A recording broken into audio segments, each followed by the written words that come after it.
Hello kayo dyan, madlang people. Kumusta na ba mga friends? Yes, ano bang update natin? So wala, ganito lang, upo-upo lang tayo dito sa palasyo ni Ate Inday. Yes, ipapakita ko lang sa inyo yung araw na ito. Kung nakakita na ba kayo ng mga asong kumakain ng mani na may balat? Ganun. Ah, magmi-meeting tayo ditong tatlo. Apat pala, kasama ako. Ah, yan po si Bruno, yan si Bruno, ito si Kiara, ito si Gray. Okay? Hawakan ko muna ang mga mukha. Halika dito, Bruno. Huwag magkuha muna. Come here, Bruno. Come, Bruno. Come. Okay. Doon, malayo, malayo kayo. Lumayo konti. Layo muna. Doon, malayo. Hindi sila lalayo. Kakain po sila ng mani. Kailangan pare-parehas ang laki ng mani. Iwan ko sa mga aso na ito, lahat kainin nila. Hindi ko po to sila mga aso. Aso po ito ni Ate Inday.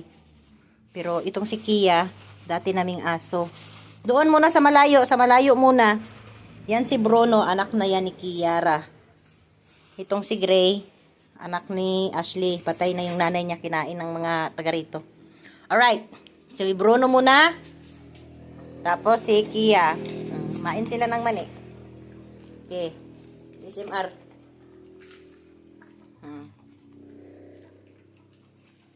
So, ano magagawa natin kung makain talaga sila ng mali? So, hanggang tigda-dalawa lang kayo. Tigda-dalawa lang, okay? Malayo si Bruno. Si Bruno talaga ang... Antay mo natin si Kia. Matagal siyang kumain.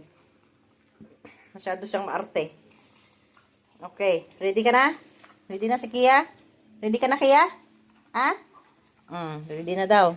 Okay, game. Kailangan malayuan si Bruno. Ito si Gray. Okay, hanggang dyan lang. Kaya baka malason kayo dahil mani ito. Charot. Malason kayo sa mani. Ayan po ang mga aso ni Ate Inday. Kumakain ng mani na may balat. Sarap na sarap sila. Thank you for watching. Bye-bye na.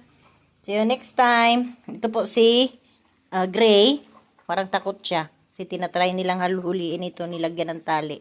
Hindi ko matanggal. Gusto kong guntingin pero takot siya pag nakakita ng gunting. Kala niya sasakalin. Alright, mamaya na ulit. Ayan po ang kanilang snack. Peanuts. Bye-bye. Bye-bye na. Bye. Bye. Bye, bye, bye. Karidi lang mga matas kamay.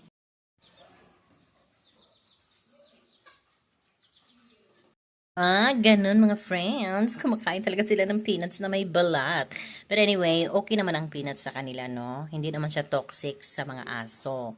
Kaso pag nagsobrahan nga daw, kasi fatty nga ang peanuts at matagal mag-absorb sa katawan nila, matagal matunaw. Pero sis, pag sure kumakain nga sila ng tae. Yun lang po. Sana nag-enjoy kayo sa aming mga asong kumakain ng mani.